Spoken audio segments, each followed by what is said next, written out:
He was sick in Saudi. It was a real shame because we wanted to see that fight against Parker. How is he? I don't know. I don't speak to him. Not at all? No. Oh, okay. Yeah. You don't speak to him at all? No. You don't get on? No, it's a family. Caroline Dubois has just dropped a bombshell that no one saw coming. When asked about her brother Daniel Dubois pulling out of the Parker fight, she didn't dodge the question or offer excuses. Instead, she admitted something shocking. She doesn't even talk to her brother.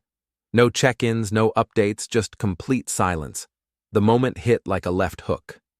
What's really happening inside Team Dubois? This isn't just about a fight cancellation. It's about a deepening family rift. Emotional distance, a breakdown in communication, and a storm brewing behind the scenes all point to trouble. If Caroline isn't backing Daniel, what does that say about his support system? Is he mentally locked in for his next challenge, or is the pressure weighing on him in ways fans can't see? One thing is certain, this family fracture raises serious red flags about where Daniel truly stands right now. But Caroline isn't just exposing family drama. She's also calling out boxing's double standard. Daniel's a heavyweight male fighter. I'm a female fighter. We move quicker. We progress the titles quicker. Obviously, currently we're at a position where we don't get paid the same as men.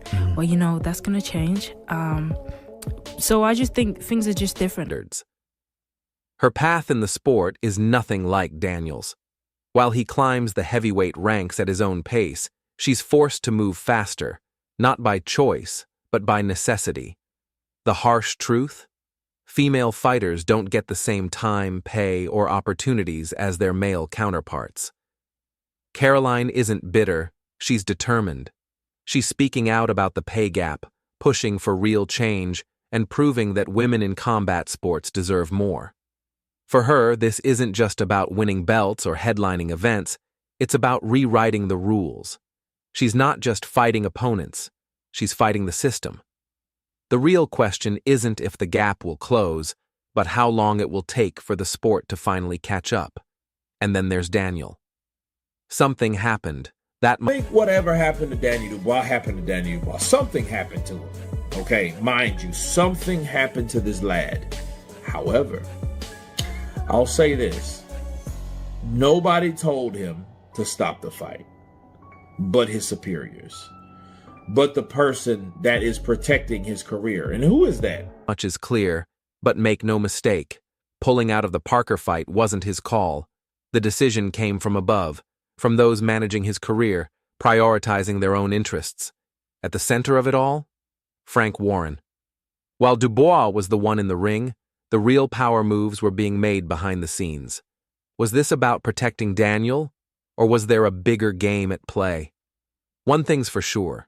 The cracks in Team Dubois are impossible to ignore.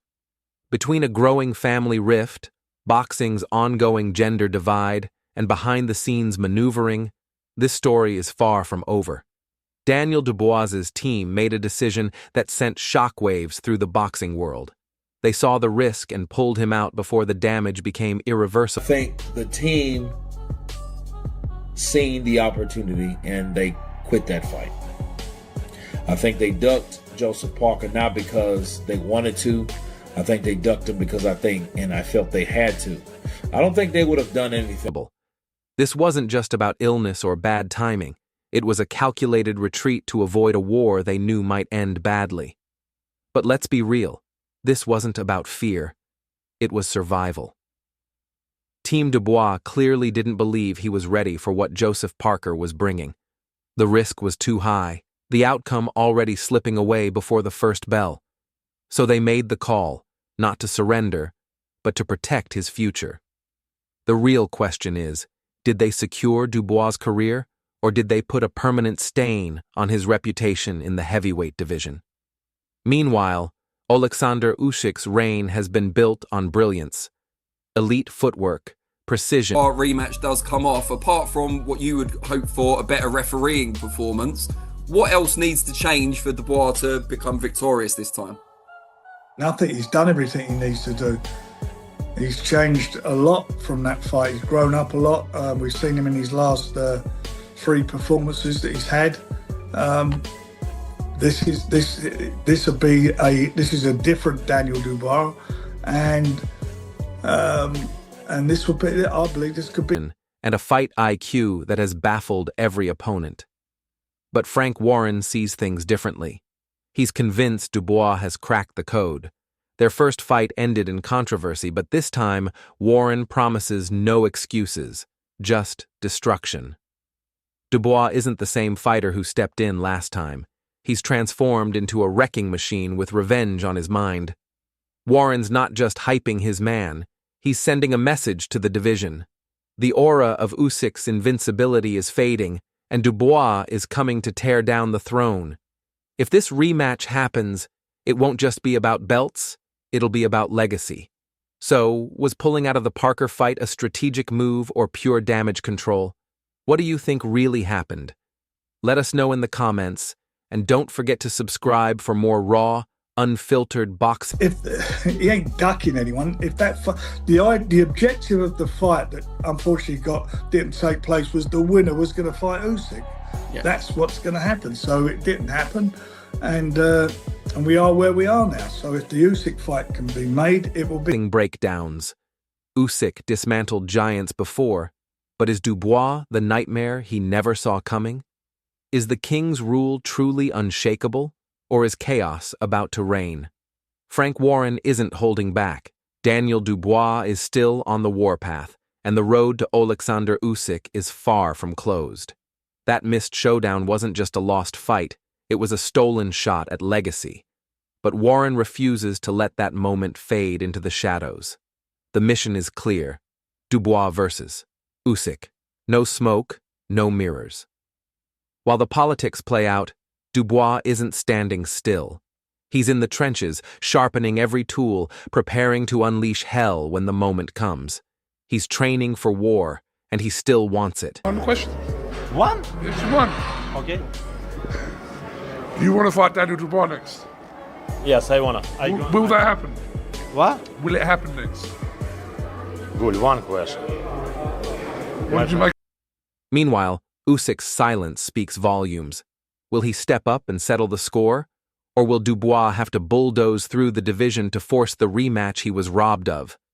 The lines are drawn. The battlefield is set. Now, it all comes down to one thing. Who wants it more? The heavyweight division teeters on the edge of chaos, with Usyk standing firm in the eye of the storm, belts in hand. Confit. Dubois is still burning for redemption. Usyk's message. He's ready for all challengers. But the dilemma remains. Will it be Joseph Parker next, or will Dubois get his shot at revenge?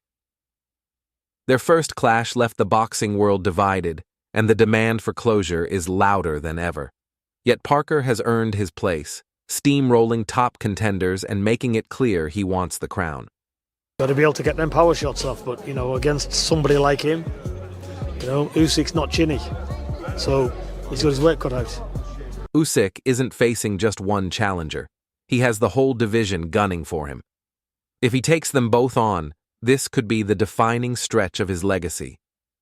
One way or another, war is coming, and the heavyweight throne has never been under more pressure. Peter Fury isn't sugarcoating it. He's warning everyone that Daniel Dubois is heading straight for disaster. All the punching power in the world means nothing if you can't find your target. And against Oleksandr Usyk, Dubois will be chasing shadows.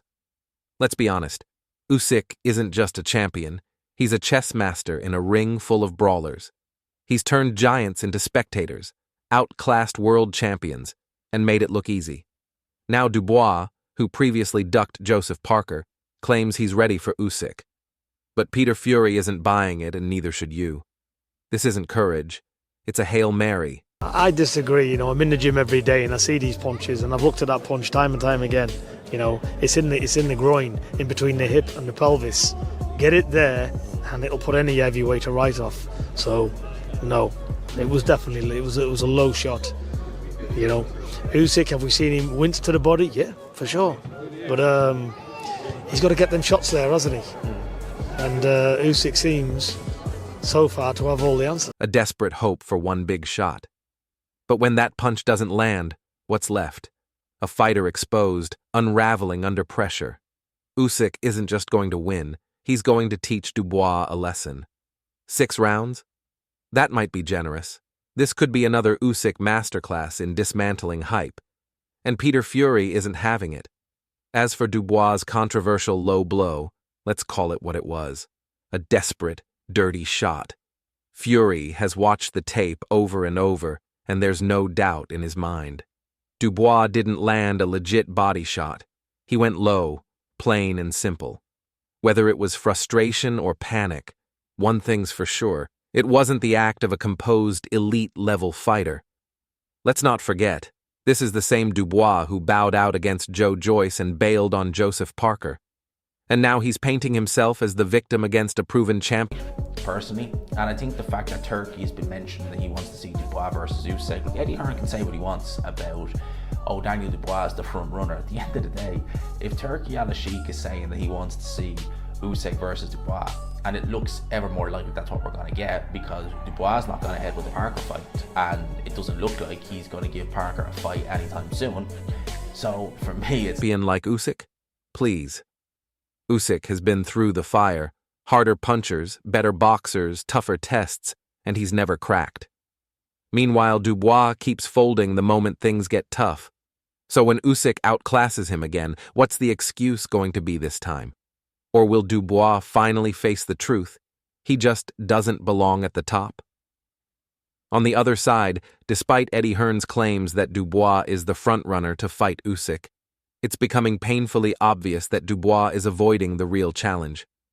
Usyk's comments only strengthen the belief that this fight is becoming a reality, especially since Dubois has shown zero interest in facing Parker anytime soon. At this point, it's starting to feel like Dubois would rather dodge a real test than risk losing to Parker. And the longer he delays, the clearer it becomes. He's not ready for Usyk either. If this fight ever happens, Usyk will rip